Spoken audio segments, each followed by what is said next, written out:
first down. They hand off to Marlon Mack. Huge hole, 50-yard line. He's at the 40, still going near sideline. He's at the 10. He's at the 5, and he will score. Touchdown, Marlon Mack.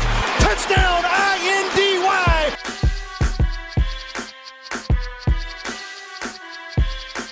And again, it's picked up. It's Darius Leonard. Leonard with his second INT, and he's streaking down the near sideline. He's at the 40. He's at the 30. He's at the 20. He's going to go. A pick six for the Maniac. Horseshoe is back, baby. The horseshoe is back. What is going on, Colts Nation, and welcome back to another episode of the Bring the Juice Colts podcast. Your guys, Cody Felger, Derek Larger here. We have done this throughout the season, and we are doing it for the third quarter of the season. So the Colts have played through 12 weeks. We are doing our quarterly report for the Indianapolis Colts. Right now, they sit at a record of 8-4. Right now, I believe they are in playoff contention, the number 7 seed. As it stands right now, even though they do have the same record as the Tennessee Titans, the Titans hold a lead over them because of another divisional win. So right now, the Colts still looking pretty good in terms of record-wise. And Derek, we're going to just dive kind of into this, dive into the offense, dive into the defense, dive into all the players on special teams, and just talk about our rankings and really give them a grade and all that kind of stuff on how we think this Colts team has looked now through 12 games. Now they've played 13 weeks. They've already had their bye week. So we can just start here with the offense. And right now the Colts have the 9th ranked league offense. Is subject to change. Obviously, there's some games still to be played, but as it stands right now, the Colts offense as a whole sits at number 9 in terms of yards. In terms of points, they sit at 9. And in terms of yards, they sit at number 13. So before we dive into any of this offense, passing attack, running attack, anything like that, give me your overall impressions and grade of this offense as a whole in terms of passing and running. Well, I mean, it really has been a case of the first half of the season was a little bit of an issue. You know, there were some games that were, this offense looks great, and some games where this offense just looked like it had no idea what it was doing.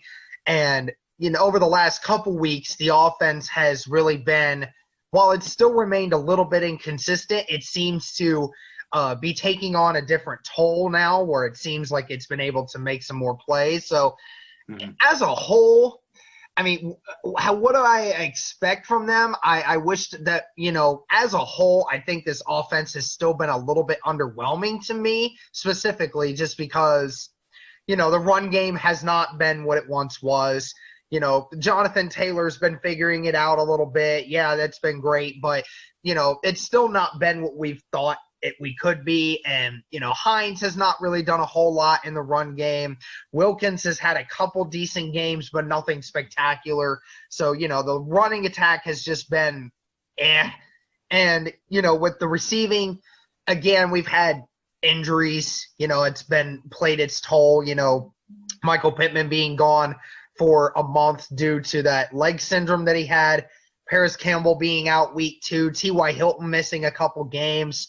But overall, I'm impressed with what I'm seeing from the receiving now, especially with the tight ends. Everybody getting involved. Everybody's been playing a very effective role. And, since I wasn't in the preview with you guys for Sunday, I must say that it is very nostalgic that T.Y. Hilton did what he did in NRG Stadium. I mean, T.Y. Hilton, who all season was not targeted at all, it feels like throughout all season, gets targeted 11 times, has 8 catches for 110 yards and a touchdown. I mean, that is very T.Y. Hilton of him to do that at NRG Stadium. But, yeah, I mean, Pittman's been getting better. T.Y. Hilton obviously has been very effective in this offense as of recently. Zach Pascal does his thing, couple catches from the tight end. So, overall, the passing game for the Colts has been pretty good. It's been up to where I thought it might be, given the injuries of everything. But the run game itself has been very underwhelming. Yeah, let's just get into this passing attack because you mentioned it a little bit. Right now, the Colts sit in terms of yardage, 11th overall in passing yardage, which is pretty decent. Passing touchdowns, 18th, so a little less than league average. Interceptions, 13th. So, I mean, a lot of people, for all the people who were saying Phillip Rivers is a turnover machine, the Colts have done a pretty good job in terms of not throwing a ton of interceptions. Derek, I saw a stat earlier kind of comparing Andrew Luck's 2018 stat line to Phillip Rivers' projected stat line. It's funny because people would say Phillip Rivers, if you ask between Andrew Luck and Phillip Rivers, who's more of a turnover machine, 99% of people would say Phillip Rivers without checking. Yeah. But actually, Rivers is on pace for less interceptions than Andrew Luck had in 2018. And I would say probably with a more inconsistent running game. So I think we got to credit Phillip Rivers.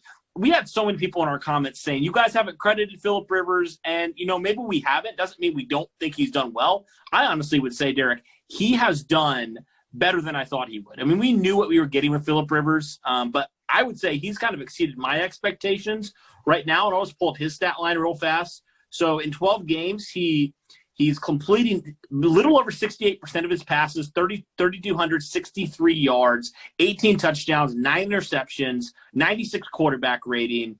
He's been sacked 13 times. So I think Phillip Rivers has been really, really solid. And not to mention, he's playing on that toe. I mean, he was on a walking boot out of the game last, I guess, when we're recording this, it was yesterday, but it'll be a couple days. Regardless of that, I think Phillip Rivers overall in this passing offense, you mentioned they've had guys come in and out. All the tight ends have missed a game this year, at least, the starting 3. T.Y. Hilton's missed a game. Michael Pittman's missed a game. At one point, Zach Pascal was your leading receiver, your number 1 for a couple games there. You had Marcus Johnson, who played 1 snap on Sunday. He was like your number 2. So I credit Phillip Rivers. He's made it work with guys going in and out of the lineup. Rookie running back who was struggling a little bit early on. He's used his weapons, the guys that he's had around him, and that's what you want out of your quarterback, man. Guys that can make it work, no matter what happens with injuries. We know it's going to happen.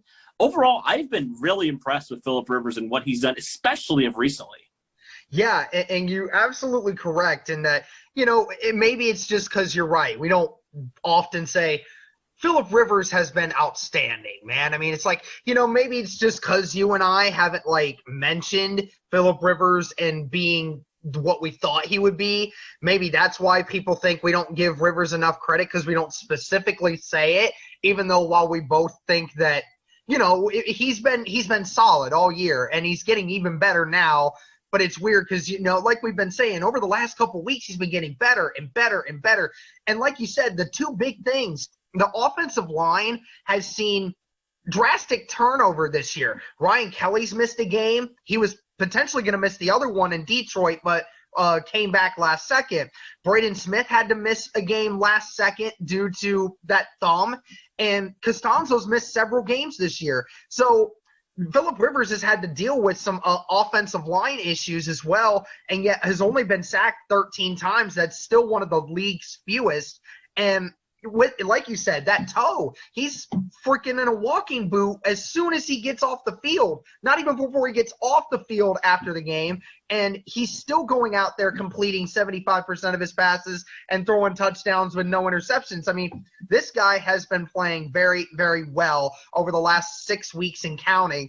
I mean, I think there was, correct me if I'm wrong, but there was at one point during the season when Phillip Rivers, I believe, had six touchdowns to 7 interceptions, and then look at where the touchdown to interception ratio is now.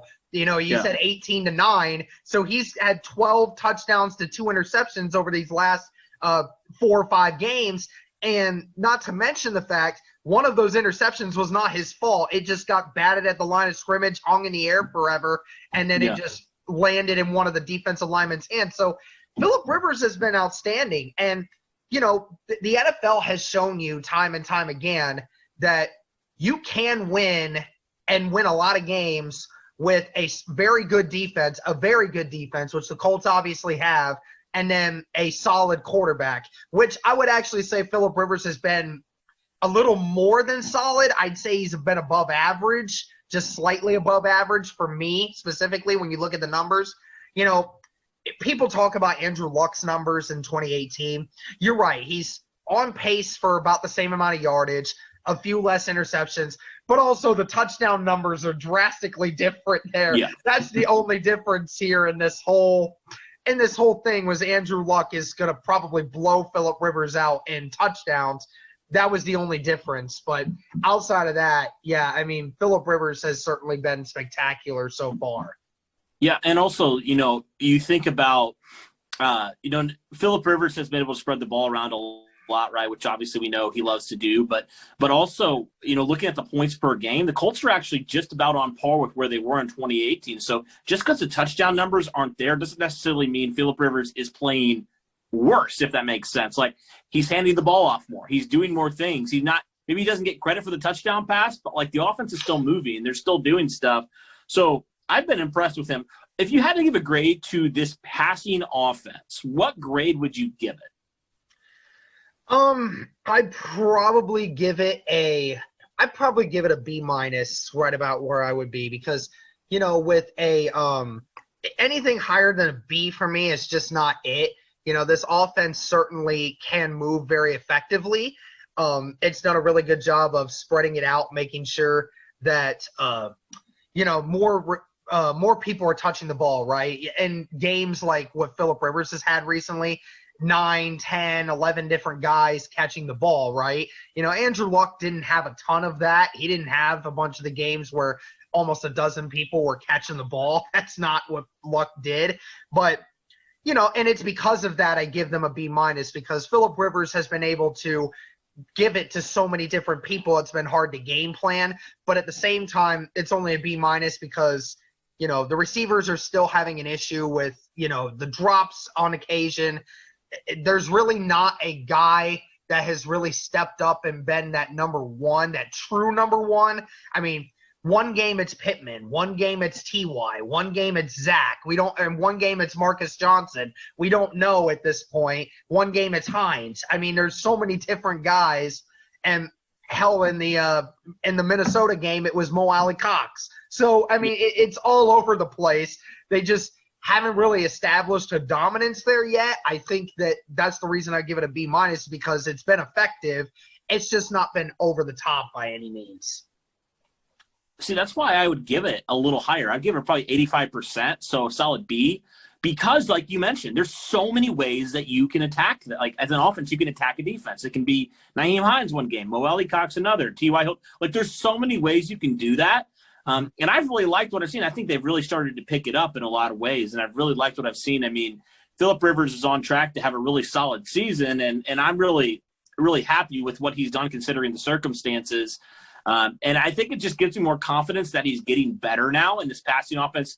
As you're getting more into the playoff, push, the offense is getting better in terms of passing. And I think that – and here's another thing. I was one of those people that didn't think the interception was going to be much of a problem for Phillip Rivers personally, because this offensive line, while it still had its struggles all year long, this has been still one of the best, if not the best, offensive lines that Phillip Rivers has ever had, right? This is dream scenario for Phillip Rivers. He had the opportunity to be able to stand in the pocket and not feel like he was going to get hit every time he snapped the ball, unlike he did at Chargers for the last couple years. And that's why I was like, interceptions might come here and there because that's Phillip Rivers. But I didn't think that the interceptions were going to be a problem. I was like, 20 interceptions for the Chargers in 2019. Yeah, he's not doing that in Indy. I didn't think that was ever going to happen. And you said he's got 9 interceptions. So unless he throws 11 interceptions in the last 4 games and going into potential playoffs, which I don't believe he will, then he's already been much more efficient this year than he has been with the LA Chargers last year. Yeah, I was trying to find some wood to knock on, but it wasn't it. So I got it. There we go. just in case, because there'll be somebody inevitably in the comments. Yeah, somebody in the comments will be like, "Yeah, you janxed it." Yeah, whatever. Yeah. All right, well, let's move on to the running attack now. So obviously Jonathan Taylor right now is your lead back in terms of running the football. He's your leading rusher. He's played in 11 games. Obviously missed the game last week against the Titans with COVID things. But, overall 148 attempts, 609 yards, 4 rushing touchdowns, averaging about 4.1 yards per carry. And he's also been involved in the receiving end, but we'll get to that a little bit later. But, he's such a multi-dimensional back in what he can do. He's got the size, he's got the speed, he's got the toughness, he's got all that. But overall, looking at the Colts running attack, it hasn't been particularly pretty this year in terms of stats. That's due to Marlon Mack missing that first game, going out week 1. Jonathan Taylor being forced into that role and kind of struggling a little bit early with his vision, breaking tackles and all that stuff. But the Colts come in right now in terms of running the football. They come in right now at 22nd, so still not ideal in terms of running the football. I feel like they've gotten better, though. That's the positive we can say. When Jonathan Taylor's in there, he's been really turning it up. This past week, he had over 90 yards rushing. The week before when he played, he had up around 90 yards rushing. So the last 2 games have been really, really solid for him. I really liked what I've seen from him. But overall, this rushing attack, I think the word would be inconsistent, has been the story of the 2020 Colts rushing attack. It's shown flashes of brilliance. It really has. They've had games where guys have rushed for over 100 yards and, they've been really, really dominant on the ground. Then they've had games where they've done virtually nothing. So it's kind of feast or famine with this group so far. But the good news is it seems like it's trending up with Jonathan Taylor continuing to gain confidence in himself. Yeah. But yeah, overall it's been very weird, and especially the yards per attempt. The Colts right now are 30th in the league in yards per attempt, averaging. It's insane, man. Just with their yards per attempt right now, 3.7 yards per attempt. That's not very good at all. They've struggled a lot in running the football this year. So talk to me about this running attack. We already mentioned Taylor. Hines has obviously run a little bit more than we used to seeing him run. Jordan Wilkins has had some time running the football. Those are your 3 guys that have run the football this year. I already mentioned Jonathan Taylor's your leading rusher, 609 yards. Wilkins is second with 305, and then Hines has 218. What has your overall impression been of this rushing attack? Well, it's been a roller coaster of a ride with this rushing attack for sure, because what were we saying last year, right? Indianapolis, with the 8th overall best rushing attack in all of the NFL, and we're thinking this unit's going to be a top 5, right? We got Marlon Mack. You add Jonathan Taylor, a stud that can come in and be the way that you want him to be. That's what we expected it to be, right? And then obviously Marlon Mack going down week 1, that obviously hurt way more than what we thought it would actually be. Jonathan Taylor had no time to adjust and to learn, and then you had to bring in guys like Jordan Wilkins and Nyheim Hines to cover the roles of what Marlon Mack once was, which none of them are when it comes to truly running the football behind the offensive line.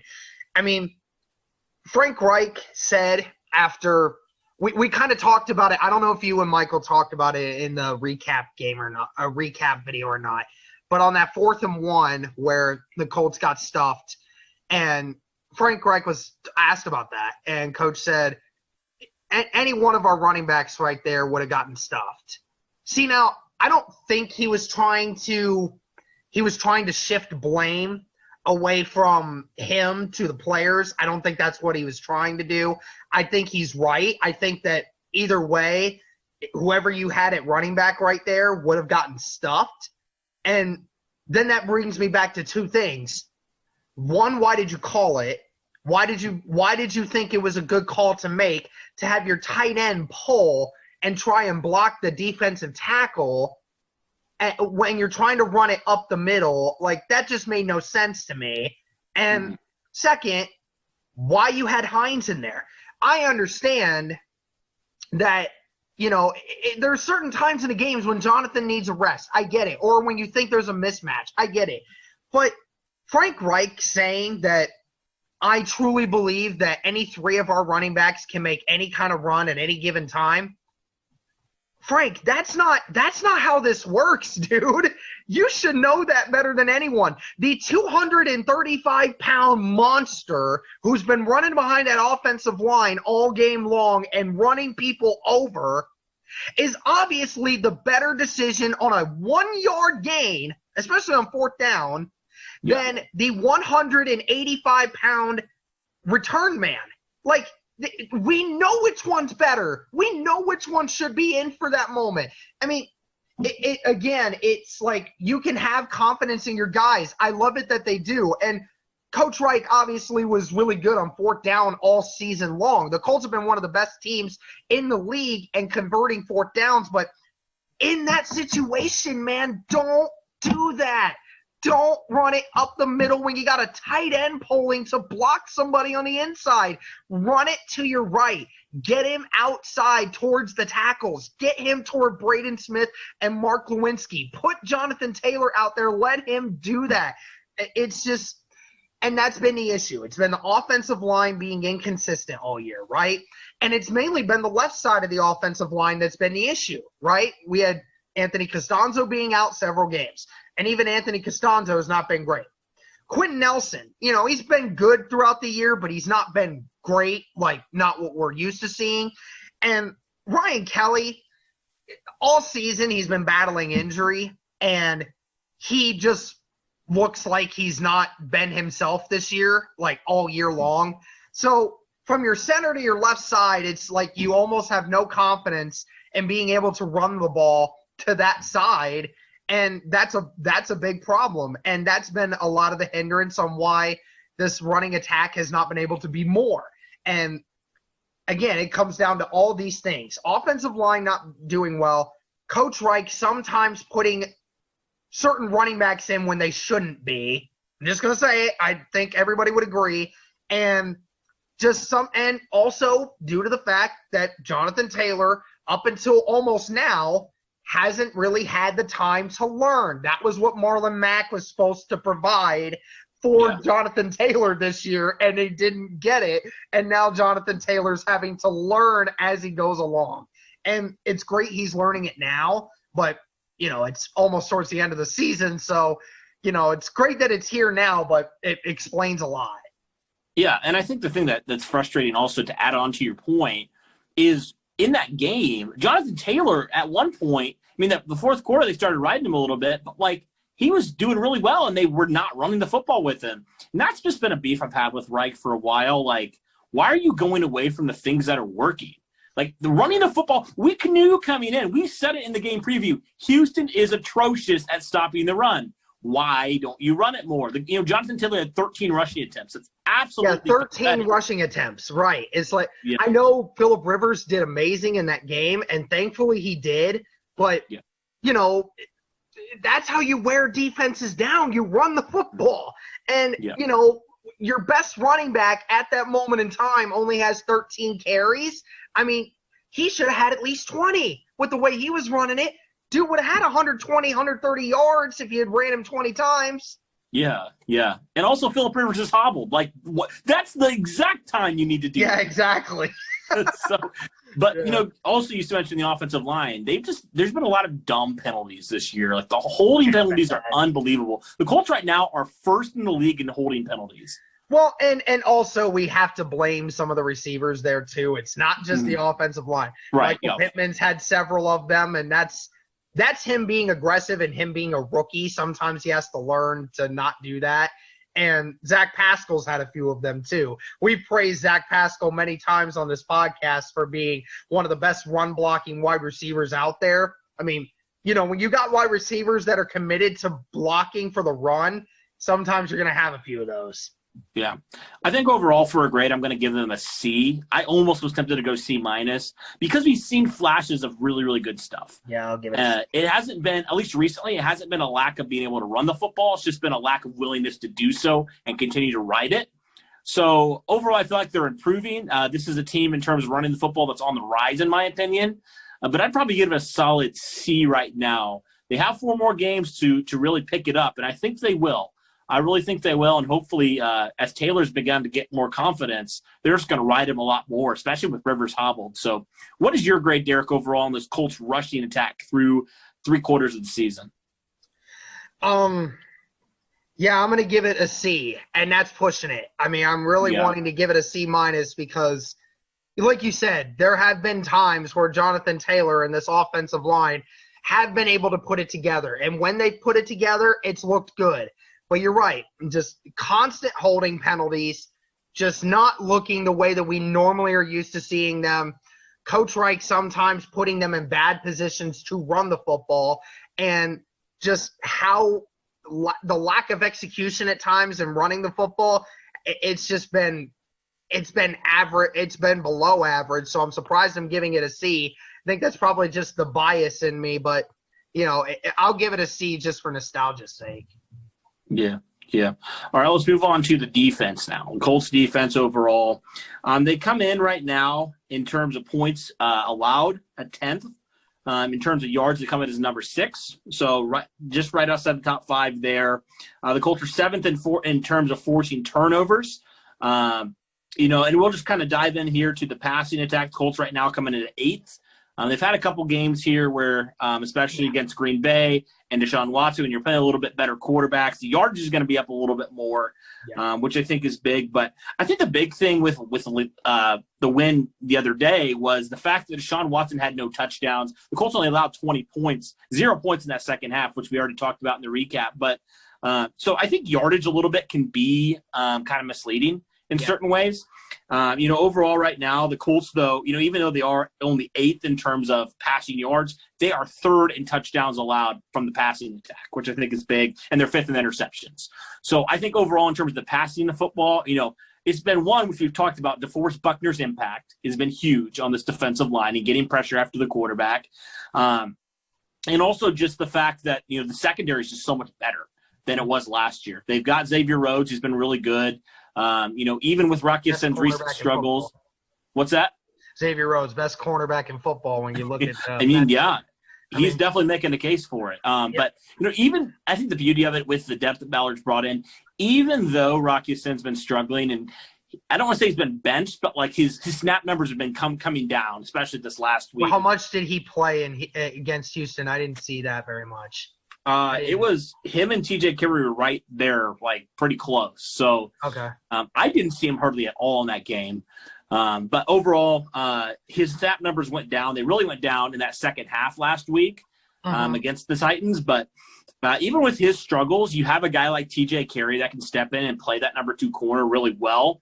Yeah. And I love that. Obviously, we know with Julian Blackmon what he's been this year, and then Corey Willis, who we really missed him, I feel like, this last week, but he's still Tavon Wilson, I felt like, played pretty well in his absence. So the Colts have depth. Even though some guys can go down, some guys can play bad, they have other guys that can step up. So overall, I've been impressed. I would definitely give this unit a solid B+, in my opinion. And I might go higher on that because they've just been really, really phenomenal.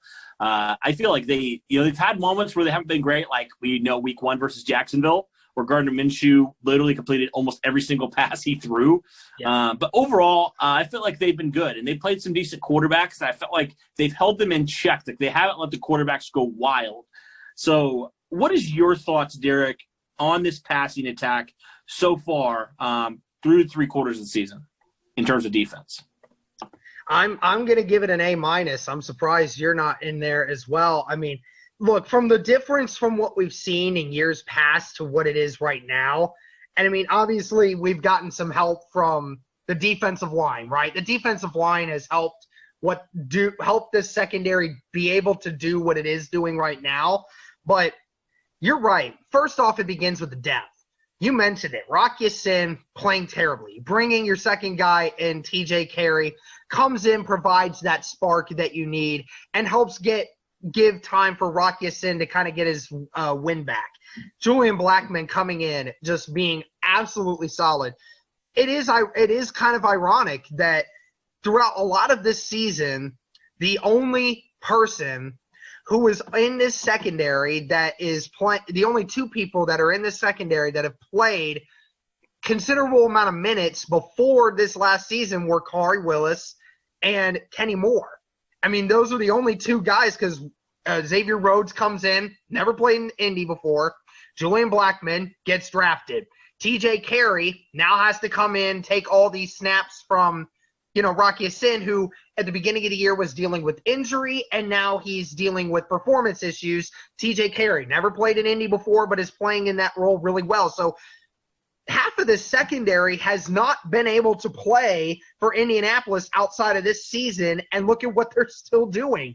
I mean, That's incredible. And you mentioned week 1 against Jacksonville. Yes, a lot of that was on the secondary. Not going to give them not going to persuade anyone to say that they don't deserve a lot of the blame. But that was a little bit on Eberflus as well. Eberflus also did not game plan for that very well. Zach Hicks mentioned it and showed a bunch of times a bunch of different schemes where the Colts just weren't in good defensive schemes to stop whatever it is Gardner Minshew is doing.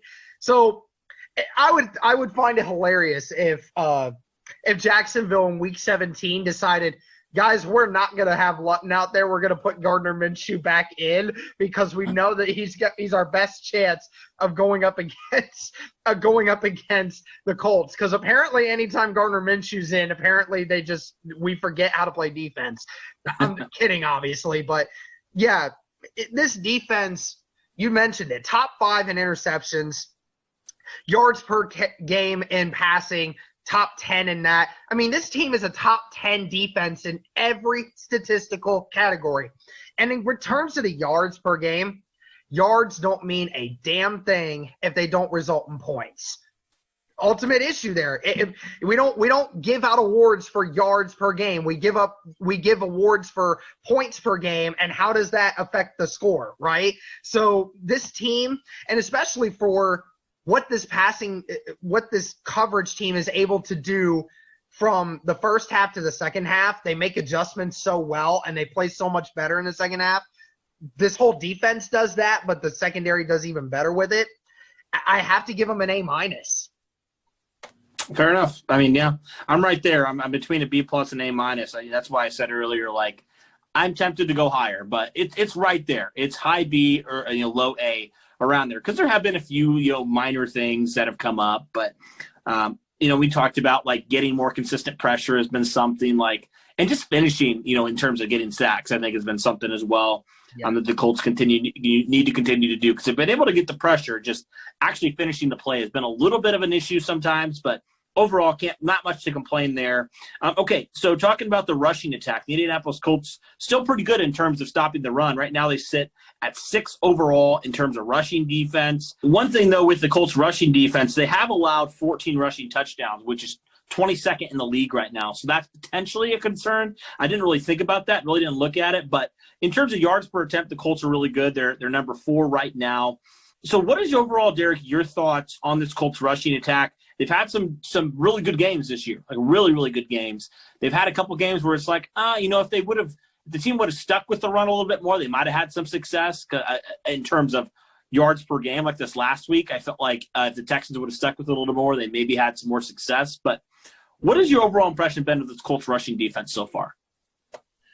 I'm going to give it the same thing I gave the secondary grade, and that is with an A-, because Derrick Henry, again, is the only – apparently our kryptonite is Derrick Henry, because no other rusher has been able to get 100 yards on this Colts deep rushing defense other than Derrick Henry, and Derrick Henry just seems to do it all the time. He does it to just about every team he faces, so that's really not an issue. The Colts had a slight issue with the Ravens in the second half with running the football, but overall, again, this defense has just done such a phenomenal job at stopping the run. They were able to stop Dalvin Cook. Dalvin Cook only had 64 yards in that game against the Colts, and we saw what Dalvin Cook's been doing over the last basically ever since he got out of that game. I mean, Dalvin Cook has been on a tear. Has had several other games where they've slowed down guys. The Browns game, Kareem Hunt and that rushing attack were averaging over 120 yards per game at that point at rushing, and they held Kareem Hunt to 81 yards of rushing that game. And I could keep going with this. There's a bunch of other times where the Colts defense has really stepped up in the rushing attack, even against Chicago, I believe. What was it, 12 carries for 28 yards for David Montgomery? I mean, you ain't winning no game if you're only getting 28 yards of offense through the ground. So this defense has really forced you. It has forced teams to practically abandon the run game. It really has, except for a few instances. The Ravens can't abandon the run game because that's who they are. Tennessee, they're not going to abandon the run game because they got Derrick Henry. So they ain't got to worry about that. But outside of that, anyone else that's done it, they've had to abandon the run game because this Colts front line and that front seven, when healthy, is just too good to run the ball on. It's just been shown time and time again that even in the first matchup for Tennessee, Derrick Henry had, 105 yards rushing on the game, but he had like 3 rushes of 15 or 20 yards. And outside of that, Derrick Henry just didn't really have a lot of explosive runs in that game as he did in the second matchup. There were several runs where Derrick Henry was getting stopped at the line of scrimmage or even behind the line of scrimmage. Just ask Julian Blackmon about that. Julian Blackmon will happily remind you. But, yeah, again, this team definitely deserves an A- for being able to be, in my opinion, in this year, they've been the second best rushing defense, in my opinion, in regards to stopping the run. So A- effort definitely for them. I'll probably go there too, A-. I really like what they've brought. They force teams, like you mentioned, to be one-dimensional. And when you do that, your defense can feast. And that's why we see the defense has got so many interceptions, because they're taking advantage of that. Teams just can't run the ball, so they have to pass it. And the Colts do a great job of taking the ball away. So, all right, last thing we'll talk about here is this Colts special teams unit. So, from the kick returners, punt returners, who have both been good. Nyheim Hines almost took one to the house. If it wouldn't have been for holding, which, of course, that seems like it's been a whole thing this year. But Nyheim Hines, I think, has been pretty solid, we could say, in terms of punt return. Isaiah Rodgers, obviously, in terms of kick return, has been really good as well. I remember that one he returned a couple weeks ago against the Cleveland Browns for a touchdown. So overall, I would say this return unit has been really, really good, probably tops in the league, or one of the tops in the league, in terms of explosiveness and big plays. Like, it's kind of cool, because I feel like we haven't had this as Colts fans for a while, to have 2 returners that really excite you every time they touch the ball. Like, anything can happen whenever they return the football. And that's just great. That's just such a different element that this team has lacked for so long in terms of return guys. So I've been really impressed with both these guys. They're both young, explosive guys, very elusive guys. So I'm really excited to have both of them, in terms of returning kicks and punts for us in the near future. So really excited there. And then, talking about, what can you say? Rodrigo Blankenship has been nothing short of excellent up to this point, especially as a rookie coming out, undrafted rookie out of Georgia. He has been phenomenal. I have loved what I've seen from him in 12 games. He's made almost 89% of his field goals, 24-27. He's missed a couple extra points, but overall about 94% on extra points. Has been just really good overall. He started to do a little bit more kickoffs, with obviously Rigoberto Sanchez being out for an extended period of time. And Rigoberto Sanchez, when he's played in 11 games, has been one of the best punters in the league. Ryan Allen, I thought, looked pretty good also in his debut as a Colt.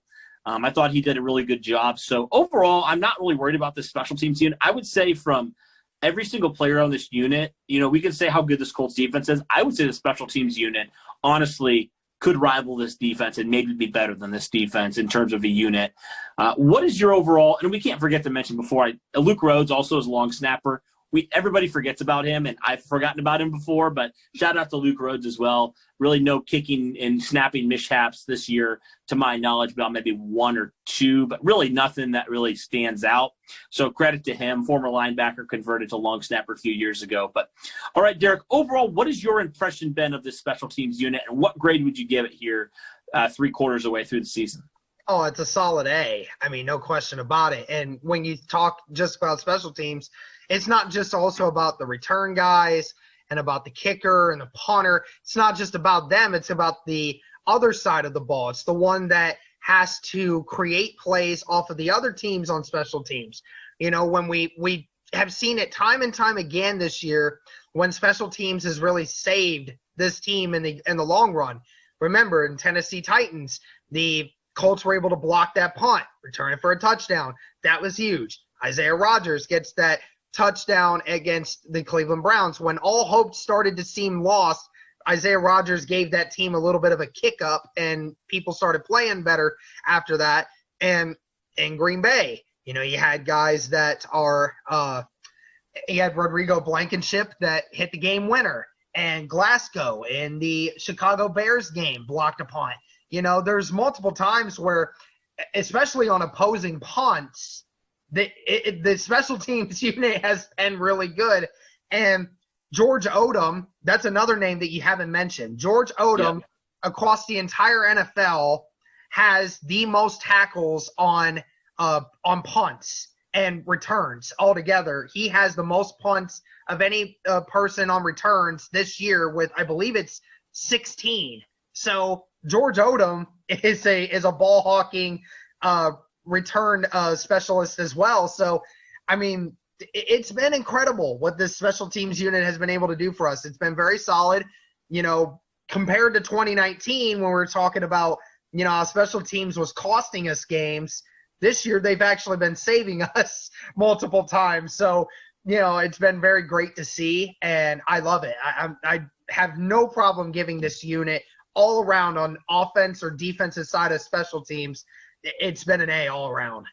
Mm-hmm. Yeah, I mean, you could say that you have some of the best players in your position at every key position on special teams, which is ginormous and huge. And it's great to see that, special teams working together. The punting unit is one of the best in the league, kicking, returning, all that stuff, working together to help this team stay in games. Like the special teams, like you said, they've won you some games. They really have. They've been a big key part.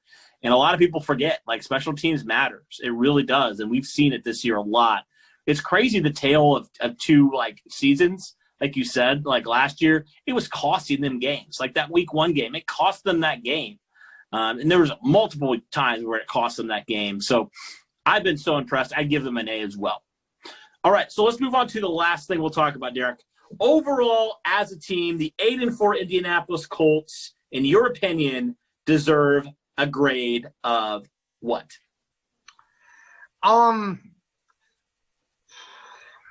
that's a tough one. Well, it's weird to talk about the grade specifically because there's just been, while I expected the Colts to be in this kind of situation, not in the way I thought they would be. You know what I'm saying? It's This defense has been elite. I didn't expect that this year. We expected the defense to be, potentially a top 10 unit. We thought, they could be a top 10 unit. They play very well. They add DeForest Buckner and everybody else coming back, Darius Leonard in his 3rd year. The defense would probably be, pretty legit, but not in the way that we've seen. Offense, it's had to battle. It's had to battle a lot. And Phillip Rivers has been a tremendous leader and has been doing so well for Indianapolis. Right now, I'm going to give this team a B+. That's me. I'm comfortable saying a B+. Not an A. It's not quite an A yet. If the Colts were 9-3 or 10-2, then I'd give them an A. But right now, sitting at 8-4, I'd gladly give them a B+. This defense has surprised everybody, and the offense, through all of its hurts and all of its negatives, it's found a way to continue to get better as the season's gone along. So I'll sit comfortably with this team being a B+ right now. I was debating between a B+ and a B, right on the fringe of it being a B to a B+. I'm right there. They are so close to being a top team. We've seen it. They've come so close at certain points to being considered a top team in the AFC. They're right there in the mix with that tier 2. You have Pittsburgh, you have Kansas City right now in terms of record-wise. And then you have all the other teams that are kind of number 3 to number 8 seed. And I feel like the Colts are right there in the mix, atop the top of the number 2 kind of tier in the AFC. So, and I think they have potential to potentially challenge for maybe number 1. I don't know. It really depends on how this running game continues to develop. This defense can keep it up. If Rivers can continue to be efficient like he's been, can figure out some of the second half woes in terms of offense, and some of the first half woes in terms of defense, I really think this team has potential. If they can put it all together, these last 4 games, while it's probably not likely, I think they have a chance to win all 4 of these games. They're all winnable games. And that's huge for this team. That's so huge because it's there's no team, even though Pittsburgh's on your schedule. They just got beat recently. So literally a half hour ago. We can beat, while we're recording this, about half an hour ago. Just as we were about to record this, Washington beat the Steelers.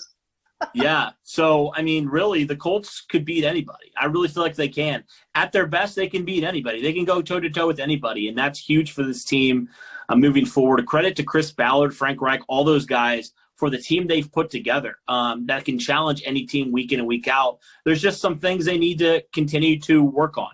And if they can, I really believe this team could be an A-level team. You know, it's funny looking back at that video you made earlier in the offseason where the Colts went from a B to an A-level team. Well, here we sit 4 games till the end of the season. The Colts are right there between friend B-plus level to A. Like, they're right there. Right there. And if they can put it all together and they can win 11 or 12 games, I think this team could potentially move its way up to an A-tier team. It really depends how these next 4 games go.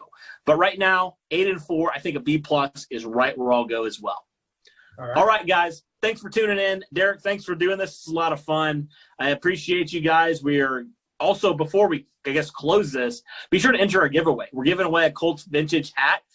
So we'd love for you guys to get entered into that. We are trying to make the push to 5K subscribers, guys. Right now, we're a little under 700 subscribers to go. So we're getting there. We're making progress. We're gaining steam.